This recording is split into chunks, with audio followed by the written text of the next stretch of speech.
Hoje o nosso tema é o Banco do Brasil. A gente viu uma volatilidade recente aí no preço das ações, né?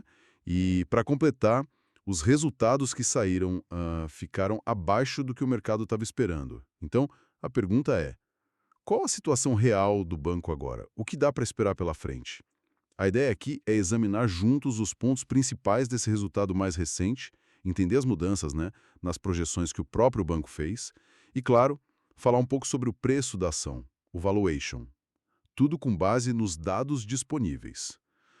E antes da gente começar a análise mesmo, aquele pedido rápido. Se você curtiu o conteúdo, considera deixar um like, se inscrever no canal, ajuda demais a gente a continuar. Bom, vamos lá então. O resultado do segundo trimestre, como eu disse, lucro de 3,8 bilhões de reais. E a pior estimativa do mercado, a mais pessimista, apontava para 4,2 bilhões de reais. Então, veio bem abaixo mesmo. Exato.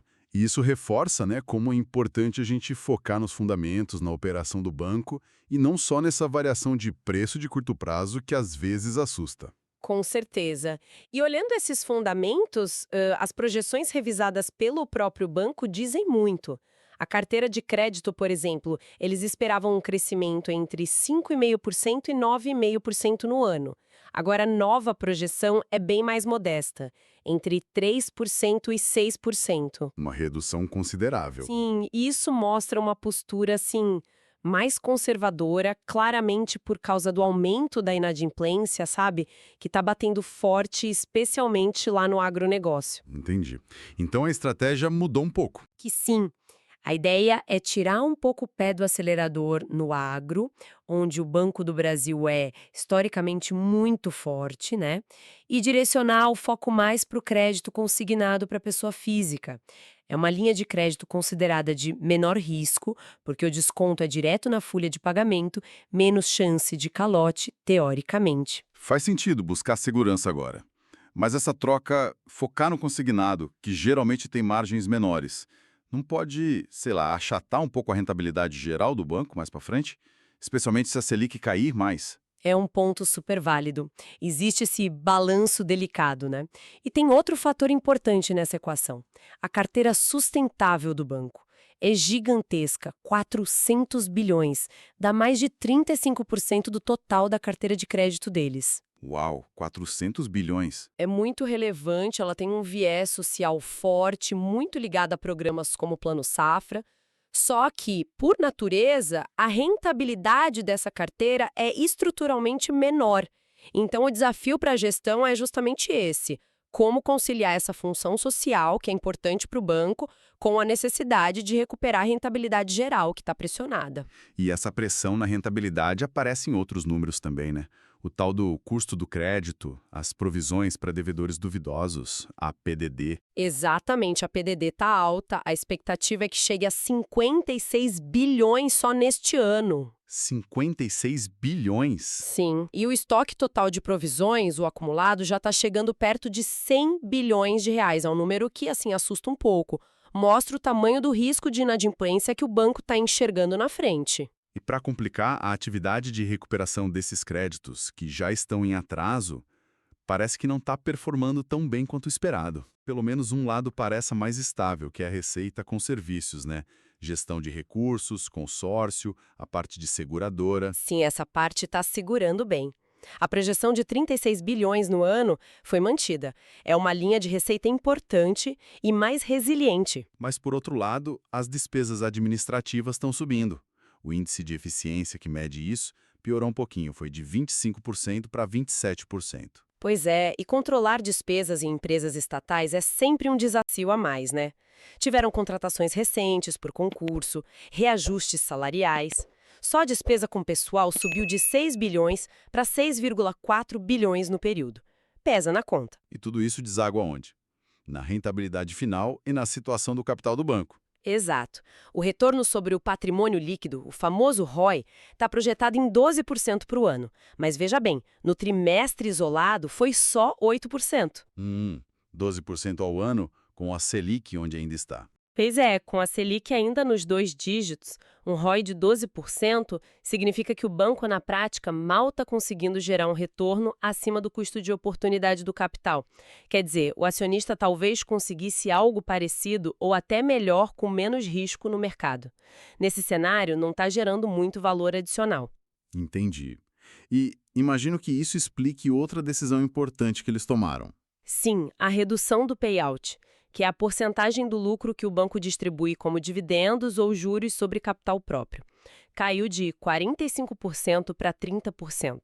Foi uma medida para segurar a capital, para preservar o patrimônio líquido, que até deu uma leve diminuída, de 184 bilhões para 183 bilhões. Ah, então foi por necessidade mesmo. Basicamente.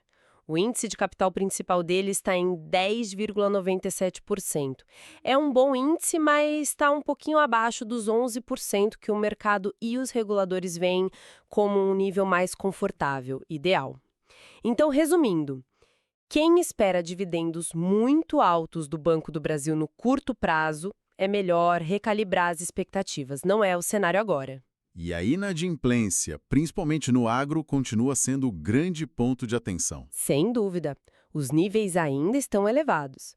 No agro, os atrasos acima de 90 dias estão superando 4%, o que é quase o dobro do histórico do banco nesse segmento. A situação do Centro-Oeste e alguns casos de recuperação judicial de grandes grupos tem pesado bastante aí. Mas teve alguma luz no fim do túnel? Algum indicador melhorando? Olha, a margem financeira bruta geral caiu um pouco. Ficou abaixo de 50%. Mas teve um ponto interessante. A margem específica com clientes mostrou uma melhora. Mas pode ser reflexo daquela mudança para o consignado. Pode ser um primeiro sinal, sim. Talvez os frutos dessa nova estratégia, focando em operações com margens unitárias menores, mas mais seguras e talvez com maior volume, comecem a aparecer aí. Mas ainda é cedo para bater o martelo. Certo. Com todo esse cenário, como fica a questão do preço da ação? O valuation. A análise que a gente viu traz um histórico interessante. Em momentos de estresse forte lá atrás, o Banco do Brasil já chegou a ser negociado a 0,5 vezes o seu valor patrimonial. Quer dizer, o mercado pagava só metade do valor contábil do banco. Exato. Esse múltiplo preço-valor patrimonial, PVP de 0,5x, é meio que um piso histórico em crises. E se a gente pegar o patrimônio líquido atual, que está em 183 bilhões, e aplicar essa lógica, metade disso seria algo em torno de 91,5 bilhões de valor de mercado. Isso, a fonte que analisamos sugere que um valor de mercado abaixo dos 90 bilhões começaria a parecer atrativo, olhando por essa ótica mais pessimista. E eles até arriscam um preço por ação. Sugerem uma faixa, já com uma margem de segurança, né? Algo entre 15 e 16 reais por ação. Isso corresponderia a um valor de mercado ali entre 85 e 90 bilhões. Entendi. Mas sempre com aquele aviso, né? Sempre. Cuidado para não confiar cegamente em projeções futuras de lucro muito otimistas, tipo 28, 30 bilhões, que às vezes aparecem por aí. Ninguém tem bola de cristal e o cenário atual do banco exige cautela. Perfeito. Bom, então, para a gente amarrar aqui, o que a gente viu foi um resultado trimestral que veio pressionado, provisões bem altas impactando o lucro, uma mudança de estratégia que parece clara, saindo um pouco do agro e indo mais para o consignado. Certo. Menos dinheiro sendo distribuído para o acionista para poder preservar o capital, um ROE que, no cenário atual de juros, é considerado baixo, Isso. e um preço da ação que, se a gente olhar por métricas de estresse histórico, talvez encontrasse um ponto interessante ali na faixa dos 15 a 16 reais. Foi isso. Exatamente essa a fotografia do momento. O Banco do Brasil vive essa dualidade, né? É um gigante, um banco com uma história de resiliência enorme, mais de 200 anos, mas ao mesmo tempo enfrenta desafios conjunturais bem significativos agora. Essa inadimplência alta é o principal deles e força o banco a ser mais conservador. A estratégia está mudando, a gente precisa observar como isso vai se desdobrar. Uma eventual queda da Selic lá na frente pode ajudar as margens, pode. Mas o fator chave mesmo que vai determinar a recuperação é a melhora na inadimplência. E isso, por enquanto, ainda é uma grande interrogação. É um momento que, sem dúvida, exige mais análise e mais cautela por parte do investidor. Ótima reflexão.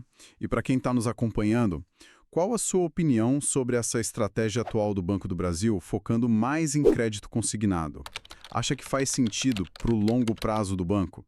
Deixe seu comentário aqui embaixo, vamos continuar essa conversa. E claro, se essa análise foi útil para você, não esquece de deixar o like no vídeo, conferir se já está inscrito aqui no canal e ativar aquele sino de notificações para não perder as nossas próximas discussões.